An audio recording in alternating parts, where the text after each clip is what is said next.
रेगिस्तान की बेइंतहा खामोशी में लगभग 4700 साल पहले, जब इजिप्ट की जमीन पर सिर्फ हवाओं का सरसराहट था, तब नाइल दरिया ने पहली सभ्यता को जिंदगी दी और इसी दरिया के किनारे एक एम्पायर का जन्म हुआ।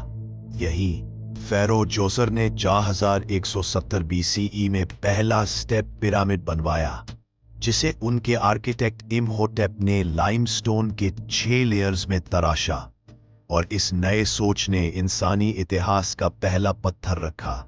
कुछ ही सदियों बाद गीजा के रेगिस्तान में कुछ ऐसा शुरू हुआ जिसे दुनिया कभी नहीं भूल पाई। ग्रेट पिरामिड ऑफ खुफू का निर्माण 2780 बीसीई में स्टार्ट हुआ, जिसे 20-30 हजार वर्कर्स ने 20 साल तक अपने खून, पसीने और हौसले से खड़ा किया।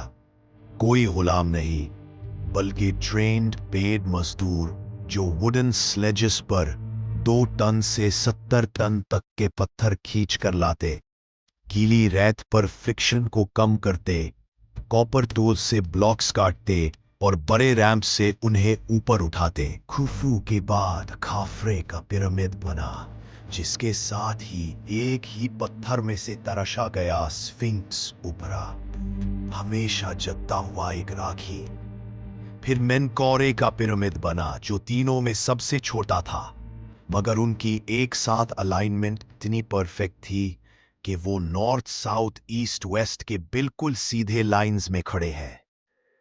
पिरामिड बनाने का राज उनका रैंप सिस्टम, उनका स्टार अलाइनमेंट और उनकी इंजीनियरिंग थी, जो वक्त से आगे थी। अंदर के कॉरिडोर्स में लिखी जर्नीज फेरो की रूह को आसमान तक पहुंचाने का जरिया मानी जाती थी, और ममिफाइड राजा उन गहराइयों में हमेशा की नींद सोए रहते।